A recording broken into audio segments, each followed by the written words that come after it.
Hey YouTube, just wanted to give an update and show you what I've been doing here lately. What I'm doing is I'm setting up I've been shrinking paracord. Before I do the hat tutorial, I want everybody to know that if you don't use paracord that's been pre-shrunk, you're gonna have problems. I've run into problems with shrinkage on the koozies and with the hats. So far I've done 4,000 feet. I'm doing 1,000 feet at a time. That's my wonderful bird. Just a minute, I'll cover him up. Okay, got him covered up. Maybe he'll shut up now. But this is basically how I'm unspooling these 1,000 feet at a time. This is a paint mixer with adjustable paddles on it that hold the spool in place. And what I do is I run it over here to this is a electrician's Romex reel. They hang these on studs and rough framing and throw their coils of Romex on here, and it just spins it off so it doesn't get tangled and with twists in it. And that's the problem you'll have with paracord. If you don't reel it onto something, you'll get a twist with every wrap, and it really makes it hard to work with. But I'm reeling it up on that, tying it up, and then I'm putting it in this bath of hot water, and then throwing it in the dryer. I'll show you a little bit more here as we get into this video more. But like I say, just wanted to give an update. If you're going to make the hats, you really need to have pre-shrunk paracord. And I've got 4 colors: purple, green, navy blue, and desert camo so far. I'm going to have you guys vote on what color you want me to make the hat. I'm getting ready to do some red and some woodland cam here. But anyway, I'll show you more here in just a minute.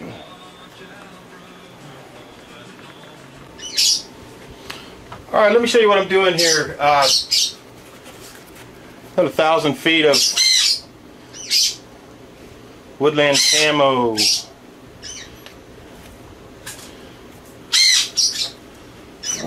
So this is just a paint mixer, and these paddles on it are adjustable, just a set screw in them there. Through the spool and try to kind of get it centered on there. Put the top on. You can't see that. Oh. There we go. Top on and try to get it centered.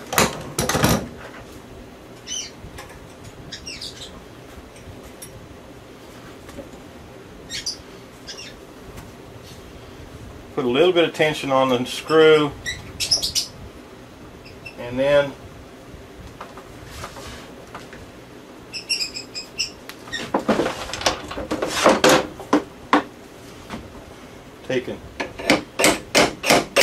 give it some tension so it actually hold the spool of cord in place.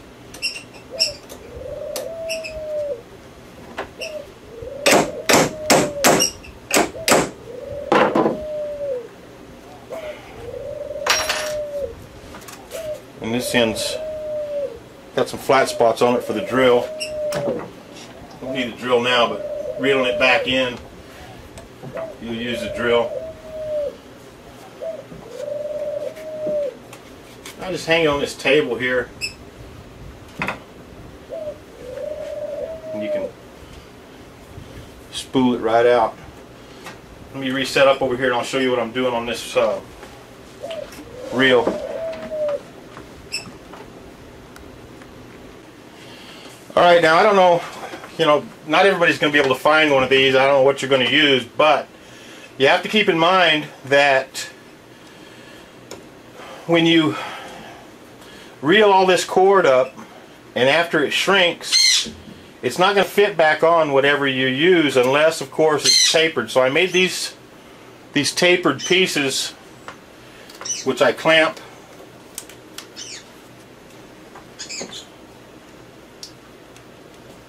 to the reel.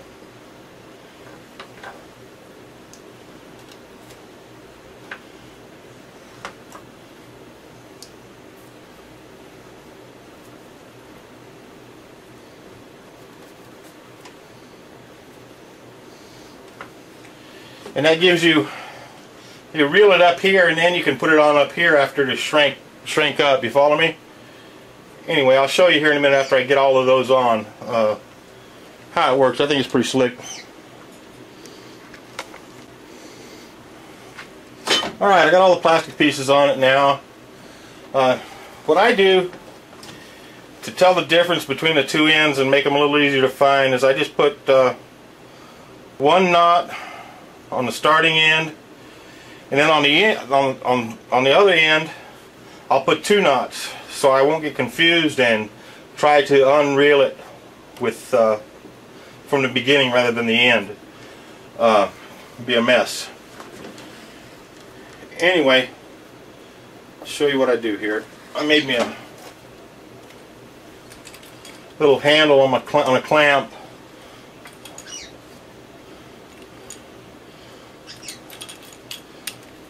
So I can spin this thing.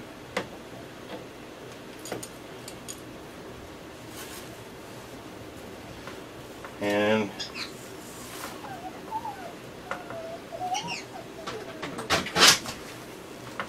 dogs want in just a minute.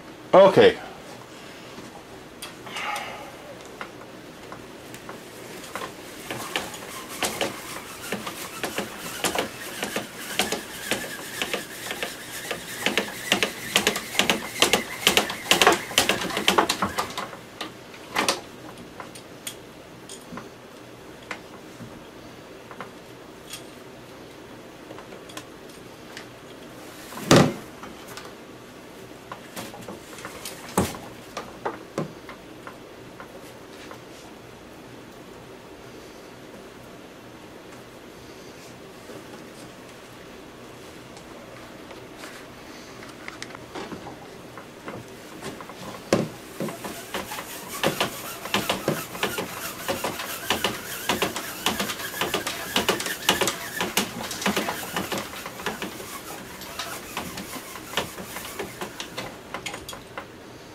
As you get the idea.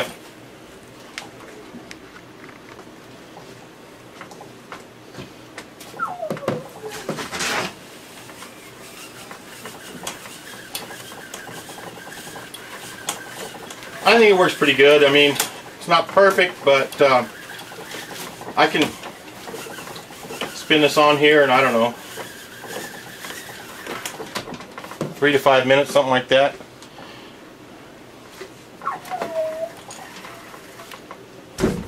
See a shot over here.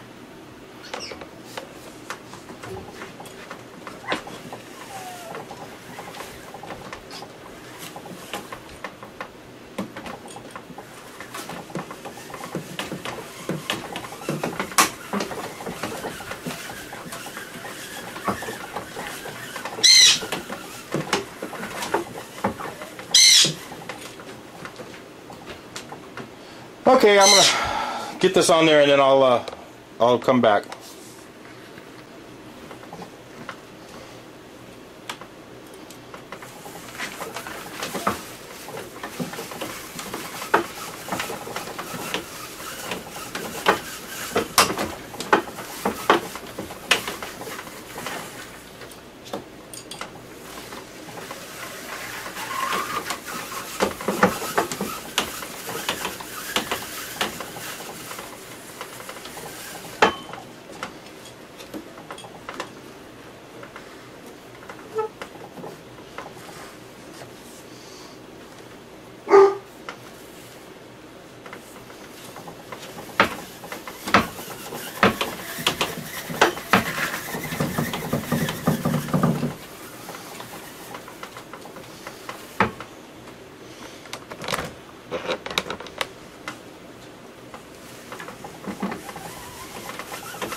you have it, 1,000 feet. Like I said, you want to identify which end is which. So I just put 2 knots into this one.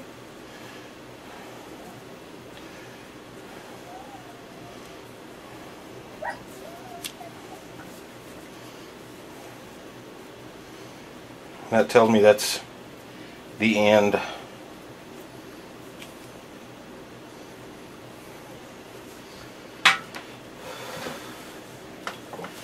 Then you just, I'll tie it up in each one of these center spots. I'll show you that here in just a second.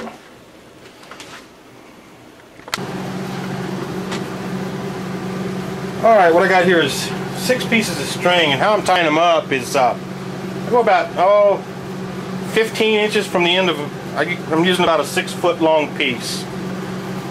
Go back, I don't know, 15 inches, something like that. And just throw a double overhand knot into it and make a loop.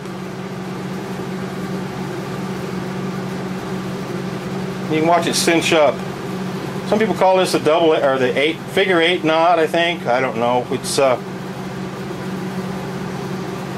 but I guarantee you that knot will not slip. And this is braided mason line. This stuff is about, I think it's about a 235-pound test.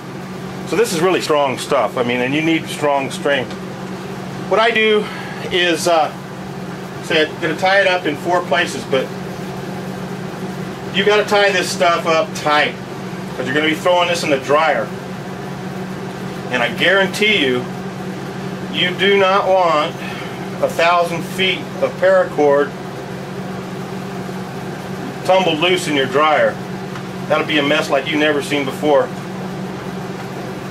But anyway, you want to get this really, really tight. I mean,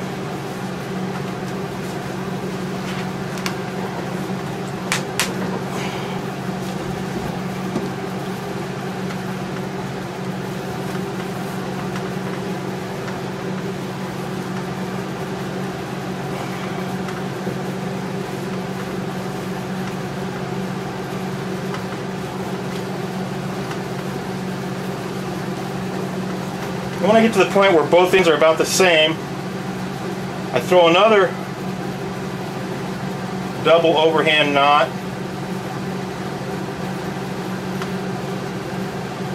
in these 2 strings. What that does is when you cinch it up, you can see it'll hold the tension a little bit better than just 1 knot. It should.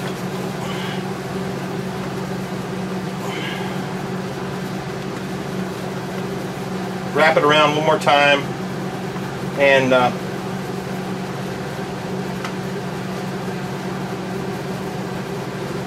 double knot. See that?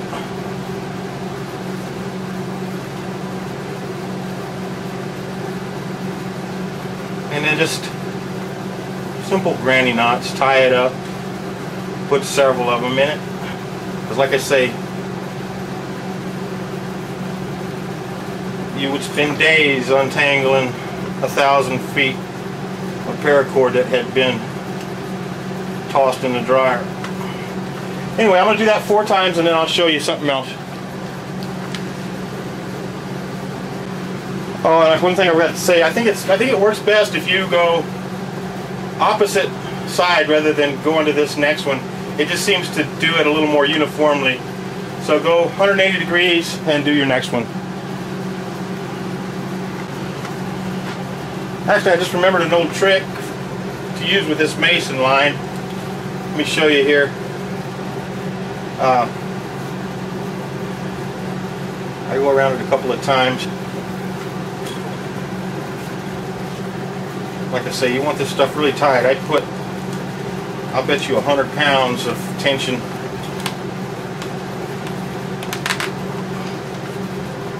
On that.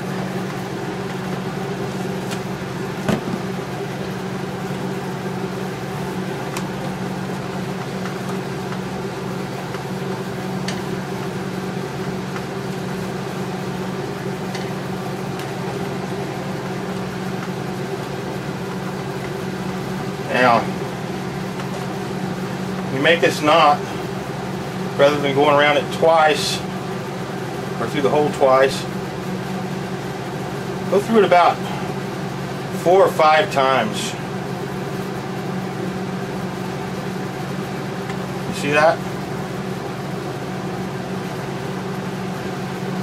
And this mason line, you tighten it up and then pull it back on itself.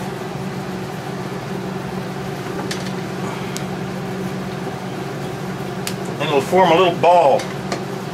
And that ain't going nowhere. That's how masons and construction guys tie this line off when they stretch it. They'll put 200 pounds of test on it. And they just put some wraps on it and pull it back on itself. And it's a slip knot. You can pull it right back out. But with this being in a dryer, I'm going to put a few extra knots in it, because you certainly don't want this coming apart. I'll do it again here and see if you can see it better. See all of those? I got it too short.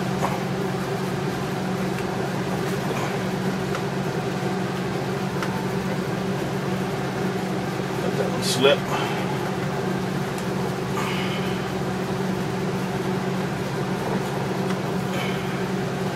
See how that ties back or balls up on itself? Anyway.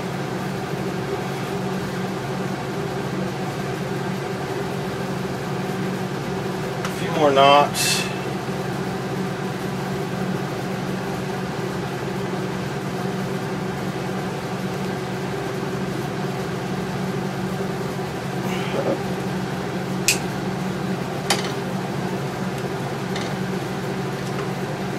Long pieces off, and lift it off. And you got a hank of 1,000 feet. Need to back you up here a little bit.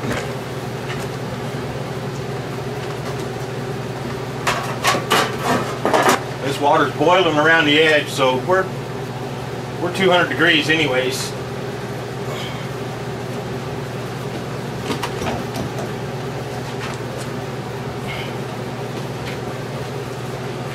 Pop it in there and it got stiff that quick.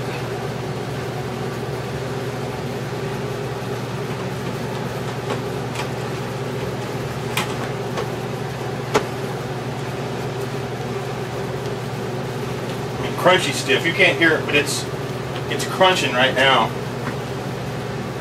as I push on it. And I see that a lot of my water has evaporated out of here, but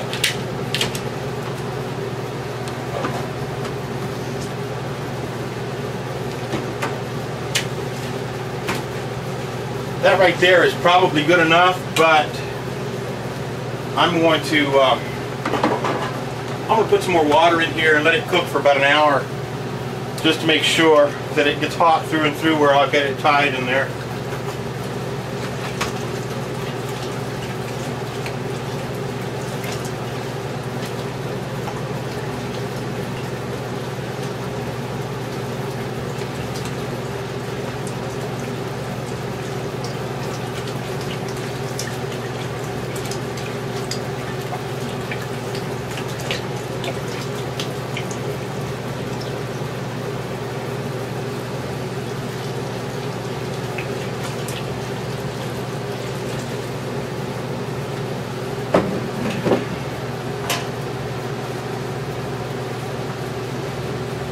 See, that's gotten really stiff. It holds itself up. Look at that, how stiff it got.